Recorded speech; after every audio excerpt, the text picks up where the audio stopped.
I know it's impromptu, but I had to do this. Oh my God, this came in from a walk. So I put it on the charger. I got a Fitbit.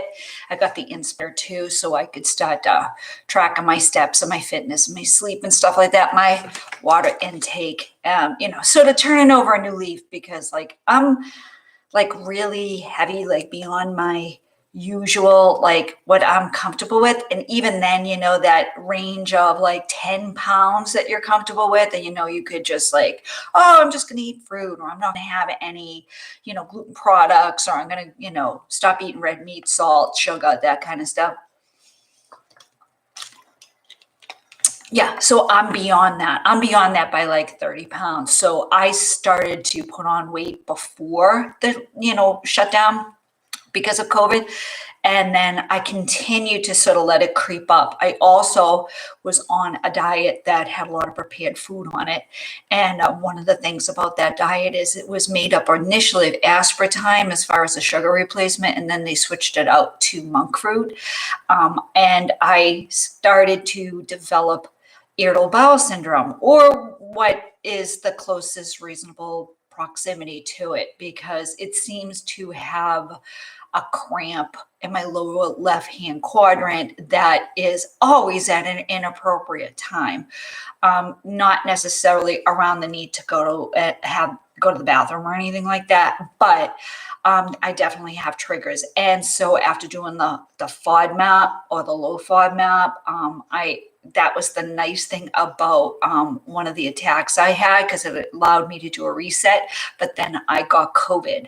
So when I got COVID, I had another reset, and that gut bacteria was wiped out and I didn't have a problem. So as I started to reintroduce certain things, sure enough, without a doubt, any sugar alcohols that's a substitute for regular sugar, including honey and maple syrup, anything outside of those things, were really, really troubling, painful. Anyway, so other stressors, which include work stress, mindful stress, body stress, fatigue, even just overextending myself either on the job or through a workout, or, some excessive activity that's prolonged. But one of the things that I seem to have a lot of issue with lately, and if we take my hair loss issue going back to January, and listen, my hair looks kind of crazy right now, but you can see it's kind of growing in. It's casting and picking up a lot of brown and a lot of blonde, but it's actually, I know it's weird, but it's still actually in the silver gray side. So maybe it's just the lighting in here reflecting off of that. But one of the stressors I have is actually work personalities. And I've done a lot of webinars. I've spoken to my HR. I've gone through EAP, Employee Assistance Program. I have a book right back there on the shelf.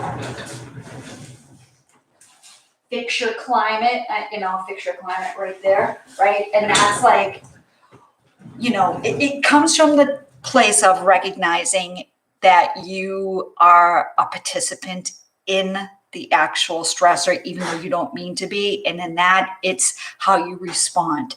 So yes, people would say, just ignore it. Well, you can't ignore it because it's valid. So that book actually validates everything that you feel. Well, I have had this person that I've worked with since I've been on my current job for the past 10 years, 11 years.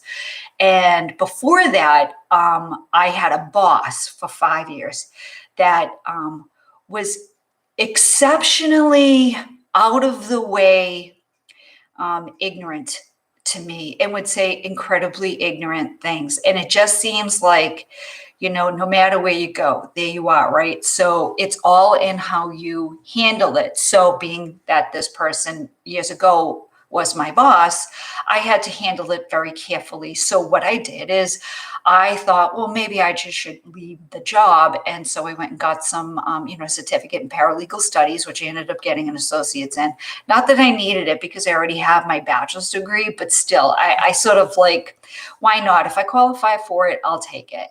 And so I thought I would end up in the, either in public service at a courthouse or working for an attorney, right? Well, it turned out a job came up, the current job that I am in. And even though that's kind of flipped, in terms of what my job title is and my description and the duties that I do. So over the past 10 years, it's morphed a lot, but this person's still been a presence there. And she, and I'll just call her Karen, for whatever it's worth. She's the person that will say, if you have a question, well, her answer will be, well, you've been here long enough. You should already know that.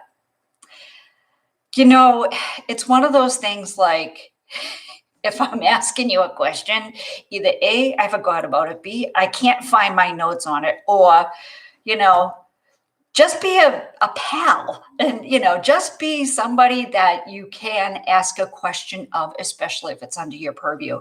This person, I don't understand why it's not just me, but I will say some people are able to just let it slide off. I can't. There are other people that too go home crying about her. And, it's been noticed and it's gone to HR and she's actually been on call for that in her evaluations throughout the years because she is a bully. And, you can play sports on the competitive level in high school and in college. And I know it's immensely competitive and there's a lot of dog eat dog, but I also know a lot of female athletes that aren't like that. And they are warm and kind and have the teammate mentality. This person, I can't really imagine actually did anything because she must have been a bench warmer because she just looks at it as I, me, the whole 9 yards. And I had to send her an email based on my boss's suggestion to include her in a meeting or to simply ask her if she had any questions about a certain integration for some software that we have, right? And so one of the areas of this software actually is under her purview, and she has to give the sign off and the okay for any work to be done. So as the technology person there, at first I wasn't going to invite her. And so I was just only going to include the person that actually was involved in the actual update to our platform, So when I said this to my boss, oh, you should contact Karen, right? You should ask Karen if she wants to attend. And you should ask Karen if she doesn't want to attend, ask her if she has any questions. And I knew. And so, I didn't say anything. I didn't have a pause or anything like that. I was like, you bet, absolutely. I sent off an email. I did not include my boss. And I simply said, we're doing this. Feel free to join us. Or if you have any questions, just pass them along. If not, we'll handle it from here, and anything that comes down the pike, we'll send it your way if it includes you. And of course, I got the subsequent emails back. Well, why should this include me? I thought so-and-so handled this. And I simply said, just extending the courtesy, and it's kind of a high-level overview of the process and what comes out of this and in the future next steps. Well, I still don't understand why. I thought this person so-and-so had this. Why would you even bother including me? So in other words, what she's actually saying is, why did you email me? You're the last person I wanted to receive an email for. If it doesn't have anything to include in what I have to do, a task, a duty, something I manage directly, I don't care about the secondary or the tertiary. Why are you sending me an email? And I simply replied, Mandy, my boss, had asked me to do this. Plain and simple. She comes back again with the same thing. Well, I still don't understand why she would want me to do this. And I said, look, it's nothing more than just the courtesy, and we'll leave it at that. And she came back one more time. And so I did not respond at all. But I have to say, I went out for my walk and I carried this thing that Karen did throughout the entire 2.5 miles of my walk. And I will say, I still don't understand why people cannot just simply say, you know what? I'm good with whatever happens. So if anything does come along that you think I'll need in the future, you let me know. Thanks for the invite, but I'm good. That's all she had to do. You know what I mean? I didn't want to pull my boss into it and say, she said, but because this person is an executive director and my boss is, on the AVP level, why would I, not do what my boss asked me to do? I get it. I know why she's saying it, because she's asking this because she feels that the more you know, the more you know. And if you have an opportunity that things are happening, then, you don't have to do anything with it. It's just part of the job. You come to work every day, and that's part of the job. And we get bombed with emails and CC'd on emails that have nothing to do with us, but you're included. And you can sit there and say, a lot of people say, why did we have a meeting when we could have an email? Why did we have an email when, direct to me when I could have been CC'd on it? Why did we have an email that I was CC'd on if it has nothing to do with me? I get it. I get it. When you come back from having a couple of days off in Massachusetts, we had a holiday on Monday. So a lot of your emails do, accumulate, between Friday and Monday, when you come in on Tuesday and you're like, holy crap, I have 400 emails, or even, 14 emails that are like, what does this have to do with me? I get it, but I'm not going to go against what my boss says. So when I think about stressors and I think about what they have to do with my body, of course, I live in the witch city. So I'm like, man, I should have a curse put on this person. You know what I mean? So this is on my walk, and I'm like, whoa, what are the kind of the curses that they do? What can you do to and then of course, by the end of it, I'm like, no, the thing that you say when there is something like this, even though it's crawled up your ass, my own ass, I let it crawl up my own ass and get under my own skin, is wish them well, wish them gone. And it's the kind way about how you can reduce the stress. And thank God for this YouTube channel, because like I said, I have the esoteric salon that I can blog in, but now you know why. Like, I lost my hair either because of COVID, because I was sick, or because I have hypothyroidism, or because the events on January 6th, or because of people I work with, or because I let myself, really kind of lose track of what I'm comfortable with weight-wise. These are all things that can knock your confidence.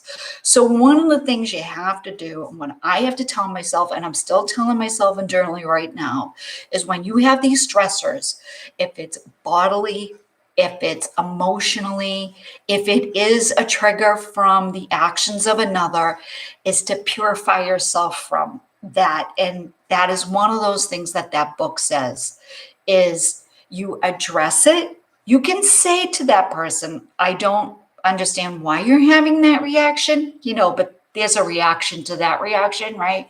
We know this, but sometimes when it comes to letting things go, simply saying letting it go isn't enough.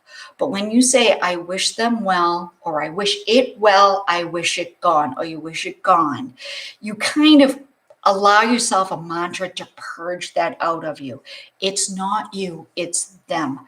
It is them, it is not you. You did nothing but be courteous. You did nothing but follow the rules. You were everything a good person should be inside and out. And so with that, the gray hair is there. My own personal gray hair is coming through, and you cannot tell anymore, but I absolutely hate my haircut now. So I am not going to let somebody defeat me. I'm not going to let somebody like the people that I work with beat me out of my job so that I feel like I have to leave, because always That's always been there. I've had people say, why don't you come work over here? Or why don't you look at this job? It's kind of hard when you've been at a place for 15 years. So, you're the only one that sees this in the moment. And so it feels so oppressive. And just by having this YouTube channel allows me to purge that. So I can't do anything about my hair. I just have to let it grow and wish for a time when it will be. And it will be, because hair grows, right? Everybody has to get a haircut. Hair grows.